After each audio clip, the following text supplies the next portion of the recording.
Romanos 8,37 tem uma verdade, tem uma afirmação. Qual é a afirmação? Porque em Cristo nós somos vencedores. É isso que fala o texto? Sim ou não? Fala o quê? Mais que vencedores.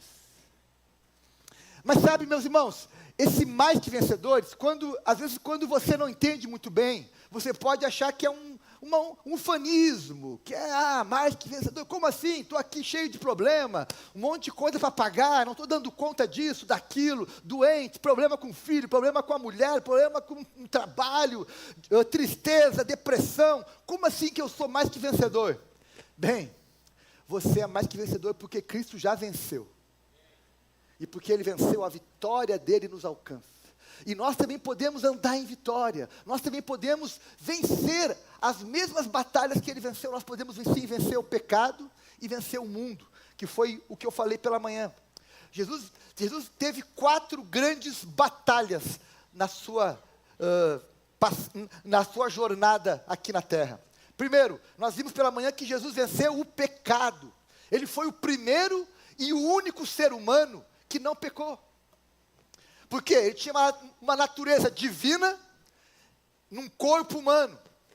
E ele estava, assim como nós, cercado de pecador, cercado de ambientes pecaminosos. Mas Jesus conseguiu não se tornar não fazer o que os outros faziam, mas a influenciar, ensinar, e foi o único ser humano que não pecou. E porque ele não pecou, diz o texto, nós vimos pela manhã, que ele se fez justiça em nosso lugar. Então você é perdoado hoje dos seus pecados, não porque você é perfeito, mas porque alguém perfeito morreu por você. Alguém perfeito pagou a sua dívida. Alguém perfeito levou sobre ele a nossa condenação. Então ele venceu o pecado. Nós vimos também que Jesus venceu o mundo. Vencer o mundo, nós falamos aqui, vencer o mundo significa não se tornar aquilo que o mundo quer que você seja. Por exemplo, um exemplo típico. Talvez alguém aqui escolheu uma profissão não porque queria, mas porque os pais escolheram por ele. Você se tornou o que os teus pais quiseram que você fosse. Ok, pode acontecer. Ou então, você acabou fazendo escolhas na vida que outros fizeram por você. Você foi influenciado e você se tornou aquilo que os outros queriam, e não aquilo que você queria. Jesus não se tornou o que o mundo queria que ele fosse. Nós vimos pela manhã que os romanos queriam que Jesus fosse o quê? Apenas o filho de José. Alguém que pagasse seus impostos e não criasse problema para Roma. Os fariseus queriam o que de Jesus? Queriam que Jesus simplesmente fosse um religioso igual a eles. Que ele fosse na sinagoga, fizesse os votos, os rituais, e fosse aquele bom religioso, como eles eram. Era o que queriam que Jesus fosse. Um religioso igual aos fariseus. O que algumas pessoas queriam que Jesus fosse? Algumas pessoas queriam que ele fosse apenas um fazedor de milagres. Que ficasse curando enfermos, multiplicando pão o resto da vida. E para eles aquilo estaria ótimo. Eles queriam apenas que Jesus ficasse fazendo milagre para eles.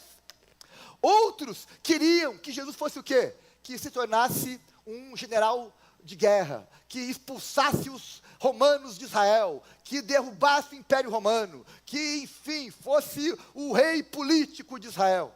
Bem, Jesus não atendeu nenhuma daquelas expectativas. Ele não foi o que as pessoas queriam que ele fosse. Ele foi quem? O Cordeiro de Deus que tira o pecado do mundo. O Filho unigênito de Deus que deu a vida para salvar os pecadores. Ele foi o caminho, a verdade e a vida, a ressurreição e a vida, o pão da vida, a água da vida. Enfim, ele sabia quem ele era. E ele foi quem o Pai o designou para ser. Então Jesus venceu o pecado e venceu o mundo. E essa foi o resumo do resumo daquilo que eu ministrei pela manhã.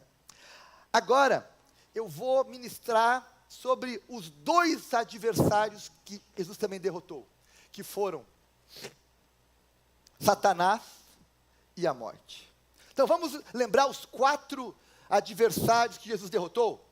Então vamos falar aqui, Jesus venceu, primeiro, o pecado, juntos, o pecado, o mundo, Satanás.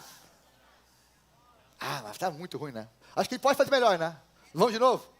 É junto, tá? Primeiro, Jesus venceu o pecado. Segundo. Terceiro. E por fim. Agora ficou bom, vocês podem, viu? Vou fazer um parênteses aqui agora. Segura aí. Esses 4 adversários que Jesus venceu. Fazer aqui um parênteses. Sexta-feira, nós vamos retomar, depois de alguns meses, a nossa noite de oração e clamor. Popularmente conhecida como vigília. É uma noite que nós vamos ter um tempo prolongado de oração, de palavra, de louvor. Então, ele é um culto prolongado, é um culto com mais tempo, com mais liberdade para orar, para cantar, para ministrar. E nós temos tido, nas últimas vigílias, que nós fizemos uma frequência muito baixa. Mas eu creio que dessa vez não será assim, amém, gente? Para não ser assim, eu preciso que você esteja aqui.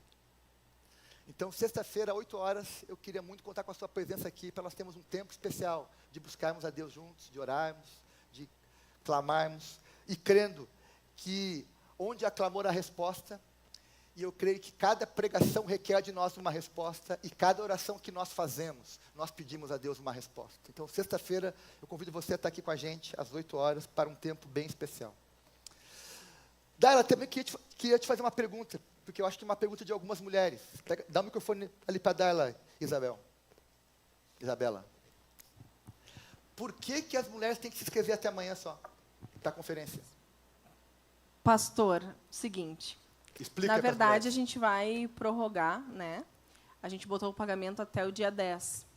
Por que tem que se inscrever até amanhã e nós vamos prorrogar até o dia 10? Porque a gente tem algumas coisas para fazer em cima do número de pessoas que vão vir. Então, para a gente se organizar, por isso que a gente falou, se inscrevam até amanhã e pode pagar ao longo, mas a gente precisa para poder fazer algo especial, vocês né? querem fazer um kit para cada pessoa inscrita. Um kit, exatamente. Só vai ganhar o kit quem se inscrever, então. Exatamente. Se fosse você, eu me inscrevia para não ficar sem o kit. Que vai ter, eu imagino, coisa boa. Vai. A programação está bem recheada, está bem especial. Isso. A programação vai ser, então, sexta-noite e sábado-noite em 2 vezes. Isso. Né? Nós vamos ter, sexta-feira, então, o culto, né? No sábado, então, às 6 horas, a gente vai ter um painel, como se fosse um bate-papo. Vamos ter um intervalo também para o pessoal tirar foto, fazer um lanche. E depois nós vamos ter o último culto. E os cultos estão, assim, a programação é bem diferenciada, né? Com abertura especial, usando dança, teatro, coisas bem para realmente falar o nosso coração. E a decoração também. Decoração Boa. como mulher gosta. Então, então se inscreva até amanhã e pague. Para se inscrever, como que se inscreve, Dela? Tem um link circulando nos grupos de WhatsApp da igreja. Então, vai lá e se inscreve. O Instagram da igreja também está lá, você pode se inscrever por lá. Ok, fechei o parênteses, voltei para a pregação, porque eu não podia deixar de falar essas 2 coisas para você. Meus irmãos, então, eu quero retomar então com você. Jesus venceu o pecado, venceu o mundo, e agora nós vamos falar sobre Jesus venceu Satanás, o grande adversário. Meus irmãos, queria que você lembrasse que o diabo já foi derrotado, sim ou não? Sim, mas ele não foi ainda eliminado. Vou usar aqui uma expressão jurídica. O diabo já foi condenado, mas ele está ainda em liberdade. Ainda não foi para a prisão. Ele foi condenado, mas está atuando ainda. Como no Brasil tem muita gente assim, né? No Brasil dizem alguns que há milhares de condenados soltos pelo Brasil, né? Bem, essa é uma boa ilustração de que o diabo já foi condenado, mas ele continua atuando. Por isso que nós estamos no meio de uma batalha espiritual. Por isso que nós estamos, né, sofrendo a influência do diabo no mundo.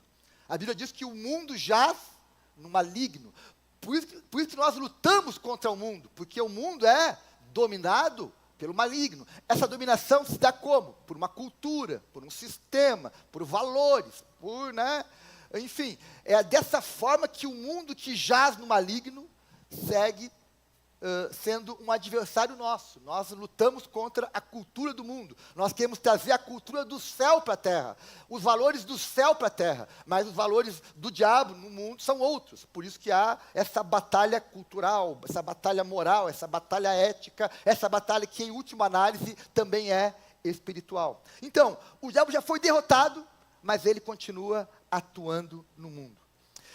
Agora, é importante, eu gosto sempre, né, de quando o diabo te lembrar do teu passado, você lembrar o futuro dele. Você devolve a acusação para o diabo, dizendo qual é o futuro dele. O futuro dele está lá em Apocalipse 20:10, uma visão futura. Diz assim: o diabo, o sedutor deles, foi lançado para dentro do lago de fogo e enxofre, onde já se encontram não só a besta, como também o falso profeta, e serão atormentados de dia e de noite pelos séculos dos séculos. Então o futuro do diabo, sim, é o inferno, é o fogo eterno, enfim, ele vai ser lançado lá, vai ser, as suas ações vão ser exterminadas, mas enquanto esse dia não chega, nós continuamos lutando contra ele. Jesus já o derrotou, e porque ele já o derrotou, ele nos deu o quê? Autoridade e armas, para nós continuarmos lutando contra os seus ataques e as suas influências. Jesus ao morrer e ressuscitar na cruz, ele derrotou Satanás. Porque o plano de Satanás era que Jesus não morresse. O plano de Satanás era impedir a morte de Jesus. Mas Jesus morreu e ressuscitou e venceu ele. E ele foi derrotado ali com a ressurreição de Jesus. Por isso que o apóstolo João, que é chamado o apóstolo do amor, também pode ser chamado por nós o apóstolo do poder, né? O apóstolo que também nos traz uma mensagem muito forte de vitória. João é o apóstolo do amor e o apóstolo da vitória, porque ele anuncia a vitória de Jesus muitas vezes na sua carta. Por exemplo, ele começa dizendo lá em 1 João capítulo 3, verso 8, o seguinte: para isso o Filho de Deus se manifestou, Jesus, para destruir as obras do diabo. Jesus se manifestou para destruir, desfazer toda obra do diabo. E essa destruição começou no seu ministério e ela continua pelos seus discípulos. Nos evangelhos, por exemplo, há pelo menos 7 eventos narrados onde Jesus expulsa demônios e destrói a obra de demônios na vida daquelas pessoas. Por exemplo, se você observar lá em Lucas capítulo 4, Jesus expulsou o demônio de um homem que estava na sinagoga de Cafarnaum. Em Lucas capítulo 4, verso 40, Jesus saiu da sinagoga, passou na casa de Pedro para curar a sogra de Pedro, e ao pôr do sol, naquele mesmo dia, curou e expulsou demônios de muitas pessoas. Lucas 4, 41. Também lá em Lucas 8, verso 26, vai dizer que Jesus um dia foi à terra dos Gerazenos, ou dos Gadarenos, e lá encontrou um homem que tinha uma legião de demônios, que vivia acorrentado num cemitério. Bem, Jesus encontra aquele homem e expulsa os demônios, manda os demônios para uma manada de porcos. Aquele homem é liberto, transformado e vira depois um mensageiro de Jesus. Em Mateus 9, Jesus encontrou um homem mudo. E naquele caso, aquele homem era mudo não por uma doença, mas por uma presença maligna. E aí Jesus faz o quê? Expulsa o demônio daquele homem, e aquele homem mudo passa a falar. Mateus 9, 32.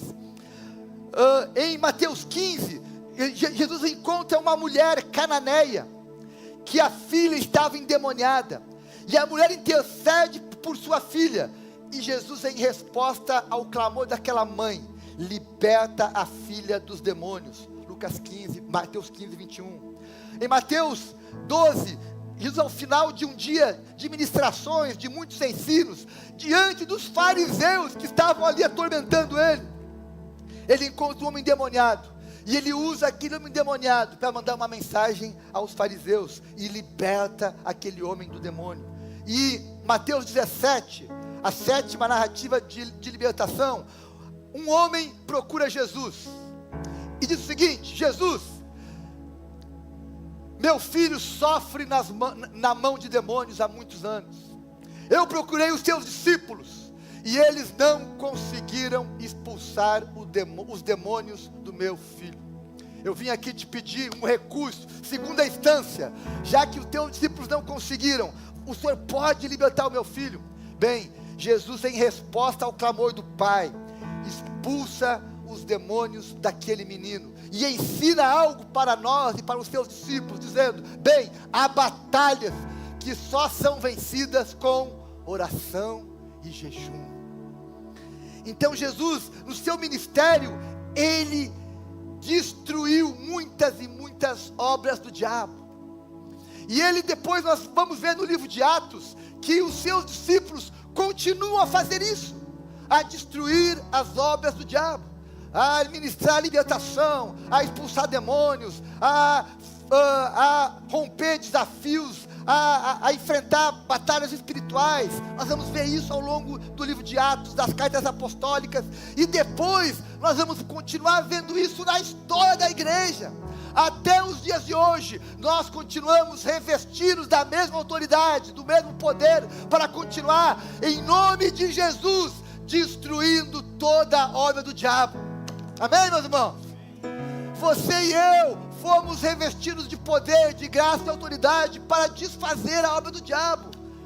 Isso inclui orar pelas pessoas, ministrar libertação, ensinar o caminho do evangelho, ensinar o caminho da liberdade, cortar e romper vínculos, laços, alianças com o diabo.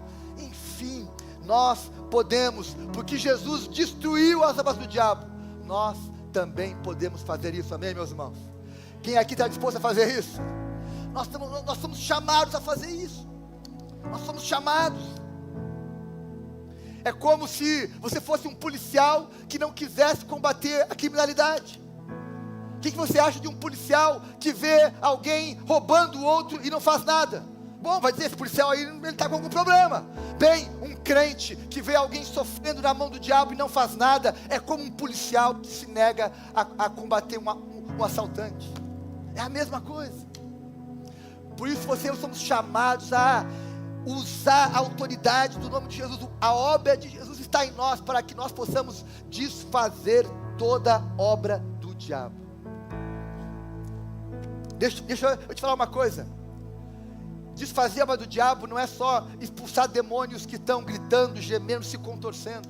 Isso também faz parte, mas nós podemos desfazer muita obra do diabo que é silenciosa. Muita obra do diabo que não é escandalosa, mas que está ali atuando. Eu já vi o diabo agindo em muitas pessoas silenciosamente, de forma ardilosa, mas você percebia ali uma presença diabólica agindo através daquela situação, daquela pessoa. E você tem que fazer o quê?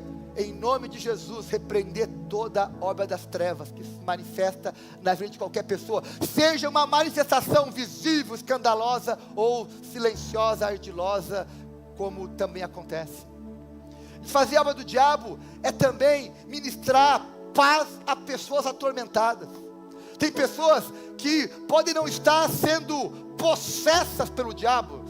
O diabo, possessão maligna é quando o diabo controla alguém. Mas há pessoas que não estão sendo controladas pelo diabo, mas estão sofrendo na mão do diabo, sofrendo opressão, sofrendo intimidação, sofrendo engano. E a essas pessoas nós também temos o poder, o dever, a autoridade, a responsabilidade espiritual de também desfazer todo sofisma, toda opressão, todo engano que se manifesta na vida de outras pessoas. Deixa eu te falar uma coisa. Às vezes pode estar do lado de alguém endemoniado, não alguém que está possesso, não alguém que está ali caindo, gemendo, não, mas alguém que está sofrendo na mão do diabo. Que o diabo está atormentando, roubando a paz, intimidando, tirando o sono, tirando a alegria. Enfim, essa pessoa também deve ser alvo da tua iniciativa espiritual de desfazer a obra do diabo. Sabe por que algumas pessoas não fazem isso? Porque tem medo. acham que o diabo é mais poderoso, acham que vão apanhar do diabo, que vão passar vergonha, que vão ser envergonhados pelo diabo. Ei, o apóstolo Paulo, que é o apóstolo do amor e da vitória, sabe o que ele vai também nos dizer? 1 João, capítulo 2, verso 14, filhinhos, eu vos escrevi porque vocês conhecem o Pai. Pai, eu vos escrevi porque conheceis aquele que existe desde o princípio. Jovens, eu vos escrevi porque sois fortes e a palavra de Deus permanece em vós. E tendes o quê? Vencido o maligno. Aleluia! Se a palavra de Deus permanece em você, você vai vencer o maligno. Você não precisa ter medo dele, não precisa se intimidar, fugir, sair correndo. Se a palavra de Deus, se o Espírito de Deus está em você, você pode exercer e desfazer toda a obra do diabo em qualquer lugar. Porque você já venceu o maligno. Já venceu. E não é porque você é bom, mas porque em você tem alguém maior do que ele. Alguém que venceu. Uma vez eu estava conversando com uma pessoa, ele disse, pastor, eu não vou ministrar lá, porque vai que eu passo vergonha, vai que eu não consigo. Bem, o texto diz, você já venceu, né? Você talvez vença, já venceste o maligno. Aí entra o que? Fator fé, você confiar, eu já venci, essa batalha eu não vou perder. Essa batalha eu não vou perder.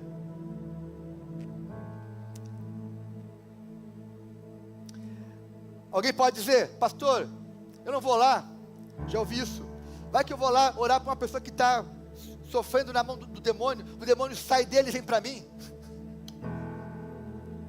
Imagina, eu ali orando, daqui a pouco fico eu, o bicho vem e me pega. Bem, o apóstolo João vai dizer para nós o seguinte, 1 João capítulo 5, versos 18 e 19, sabemos que aquele que é nascido de Deus, não vive em pecado, antes, aquele que nasceu de Deus, Deus o guarda, e o maligno não lhe toca. Sabemos que somos de Deus, e que o mundo inteiro jaz no maligno. Sabe o que o João está dizendo? Que o maligno não vai nos tocar. Sabe o que mais que ele está dizendo?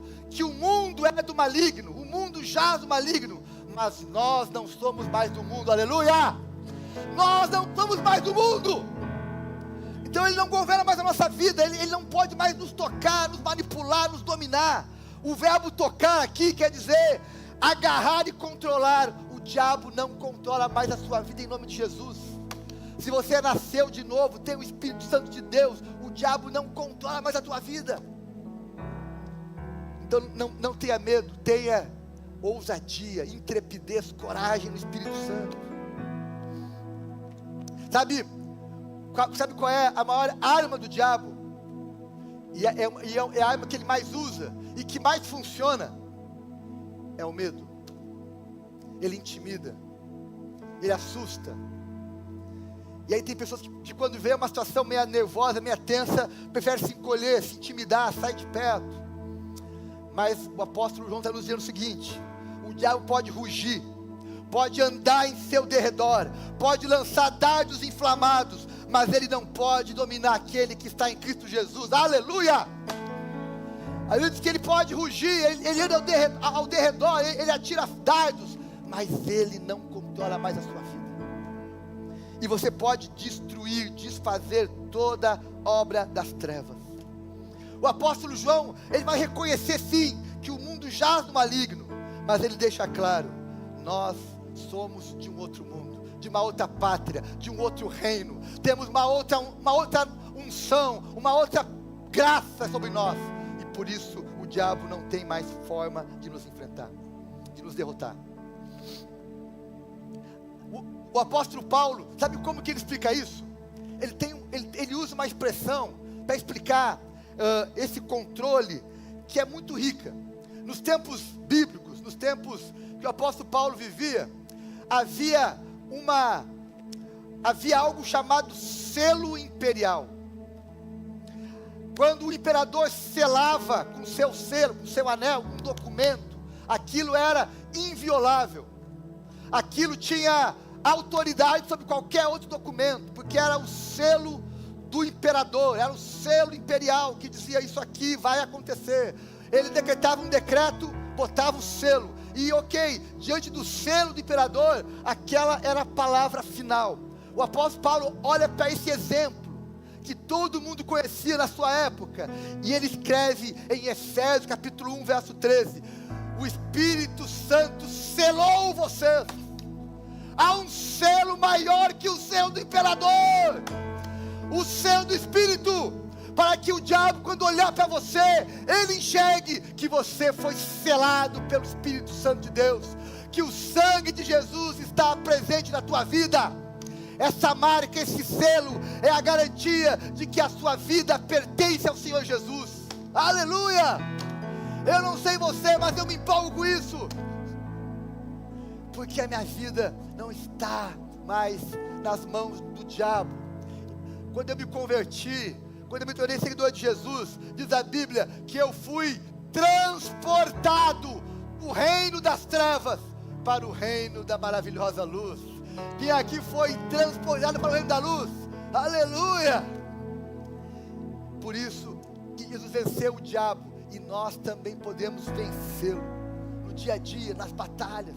Podemos vencer o diabo, seja nas nossas batalhas pessoais, resistindo, dizendo não, repreendendo. E podemos também vencer nas batalhas que nós entrarmos, para lutar e ajudar as pessoas que estão sofrendo na mão do diabo. Eu creio que perto de você, em alguns ambientes que você frequenta, você vai encontrar pessoas sendo atormentadas, sofrendo na mão do diabo. E você pode ser um mensageiro de Deus, para levar paz, levar liberdade, levar libertação para quem está nas mãos de Satanás. E você pode dizer: eu vim aqui em nome de Jesus desfazer toda obra das trevas. Eu já entrei em muita casa dizendo: eu vim aqui hoje em nome de Jesus desfazer toda obra das trevas, porque onde Jesus chega, as trevas vão sair. E eu vim aqui em nome dele, trazer a mensagem dele, a presença dele, para que essa presença, essa mensagem liberte você de toda opressão, de todo engano, de toda influência das trevas. Amém, meus irmãos? Deixa eu fazer aqui, vou liberar aqui uma palavra para você, tá? Prepara para levar isso com você pelos próximos dias. Você vai começar a encontrar muita gente sofrendo nas mãos do diabo, e você vai ser impulsionado a agir em nome de Jesus. Deixa eu te falar uma coisa. Sabe como começa a conversão de alguém? Primeiro, tirando a influência do diabo daquela vida. Começa com ministrar: Senhor, repreendo todo engano, toda influência, toda prisão, toda intimidação. Abre a mente. A Bíblia diz que o diabo cega o entendimento, fecha os olhos espirituais. Então diga: Senhor, repreendo toda cegueira espiritual, repreendo todo engano espiritual, todo sofisma, em nome de Jesus, para que as pessoas abram a sua mente, abram os seus olhos, abram o seu coração e comecem a encontrar e ver a luz de Jesus. Amém, meus irmãos? Então Jesus venceu o pecado, o mundo e Satanás. E o quarto e último adversário que ele venceu foi a morte. Ele venceu a morte. Não faz muito tempo, eu preguei aqui 2 sermões sobre a obra da ressurreição de Jesus, suas implicações. Falei sobre o último Adão, a última inimiga e a última trombeta, baseado lá em 1 Coríntios 15. Falei sobre os que dormem no Senhor e o consolo que há para os que estão vivos e para os que já morreram em Cristo. Mas hoje eu quero falar sobre João 11, 25 e 26, que é quando Jesus afirma o seguinte: eu sou, disse Jesus, a ressurreição e a vida. Quem crê em mim, ainda que morra, viverá. E todo o que vive e crê em mim, não morrerá eternamente. Crês isto? Você crê nisso? Jesus está dizendo o seguinte: quem crê em mim também vencerá a morte. Eu fui o primeiro a vencer a morte. Não, pastor, antes de Jesus, outros já haviam sido ressuscitados. Sim, muitos ressuscitaram antes de Jesus, mas todos voltaram a morrer. O único que ressuscitou e nunca mais morreu foi Jesus. Aleluia. Ele foi o primeiro a ressuscitar, o primogênito da ressurreição, para que a partir dele, todos que morreram crendo nele, também ressuscitarão e serão vitoriosos sobre a morte. Qual é uma das palavras mais bonitas? Rodrigo, vou te fazer aqui a pergunta. Qual uma das palavras mais bonitas da Bíblia para você?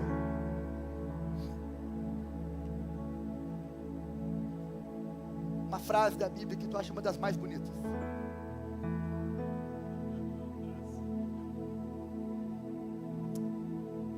Quem mais? Christian, uma frase linda da Bíblia, maravilhosa para você. Pega o microfone aí, Isabel. Pergunta para a Kelly aí. Vai em paz, tua fé te salvou. Boa, boa. Dá lá para a Ariadne, para ela falar qual a frase mais bonita.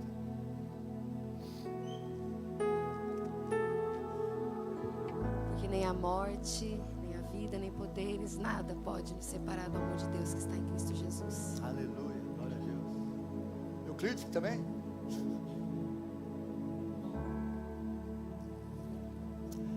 Há muitas frases extraordinárias na Bíblia. Muitas frases. Eu teria dificuldade em dizer qual delas é a minha preferida. Mas talvez, nas minhas top 5, está Mateus 28:6. Quando o anjo diz: Ele não está mais aqui, Ele ressuscitou. Ele não está mais aqui, Ele ressuscitou. Meus irmãos, eu não sei se isso não toca o teu coração, mas essa é o anúncio da vitória.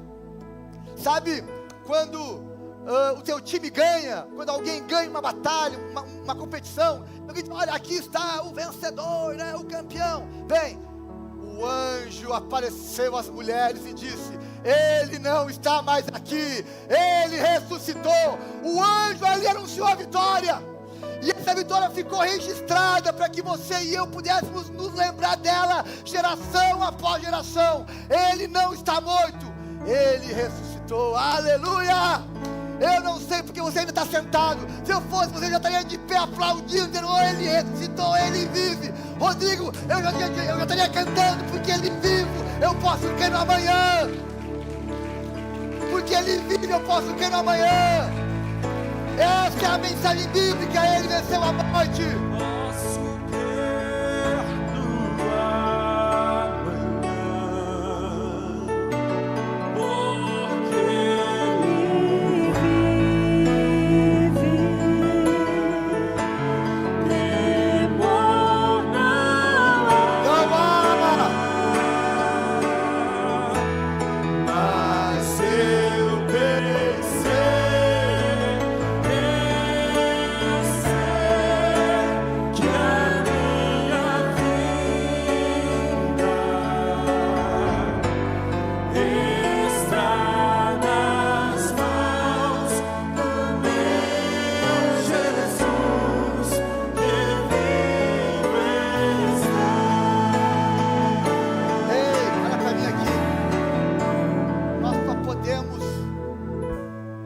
Faz sentido para nós dizer que somos mais do que vencedores quando nós entendemos que essa vitória que nos alcançou é porque Jesus venceu primeiro. Porque Ele é vencedor, nós nos tornamos nele mais do que vencedores. Alguns ficam muito impressionados e gostam muito de destacar o Cristo sofredor. Sim, nós encontramos nos evangelhos o Cristo sofredor. Nós encontramos evangelhos, o Cristo que se esvaziou a si mesmo, que sofreu, que morreu por nós. Mas nós também encontramos no evangelho o Cristo vencedor, amém? Aquele que venceu o pecado, que não pecou, aquele que venceu o mundo, aquele que venceu Satanás e aquele que venceu a morte. Sabe o que isso significa do ponto de vista prático? Que ao vencer o pecado, Jesus nos deu libertação, nos libertou do domínio do pecado. Por isso que quem conhece o evangelho se torna livre, verdadeiramente livre. Quando diz que ele venceu o mundo, isso quer dizer que nós temos agora uma nova identidade. Uma nova identidade. Somos agora cidadãos do reino dos céus. Não somos mais cidadãos desse mundo, mas somos peregrinos nesse mundo, em direção ao reino dos céus. Quando vemos que Jesus venceu o diabo, sabe o que isso quer dizer para nós? Que ele nos deu autoridade espiritual. E quando vimos que ele venceu a morte, isso significa que ele nos deu vida eterna. Aleluia! O que dizer? Que dizer diante da vitória de Jesus? O que dizer diante da vitória de Jesus? Bem, a melhor resposta para mim a essa pergunta foi dada pelo apóstolo Paulo. 1 Coríntios 15, 57. Quando o apóstolo Paulo diz o seguinte: mas graças a Deus que nos dá a vitória por meio do nosso Senhor e Salvador Jesus Cristo. Graças a Deus que Ele nos dá a vitória por meio de Jesus. Você só é vitorioso, vitoriosa por causa da obra de Jesus. E eu termino dizendo, meus irmãos, que o que faz alguém vitorioso nessa vida não é ter uma boa casa, ter um bom emprego, um bom salário, poder passear, comer coisas boas, viajar para longe, ficar na praia, enfim, não é isso que faz de você um vitorioso. Não é ser popular, não é ser famoso, não é ter muitos seguidores na rede social.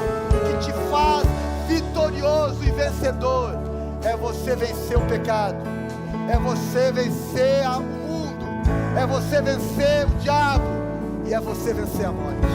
Essa é a nossa vitória. Essa é a maior vitória que nós podemos ter na vida.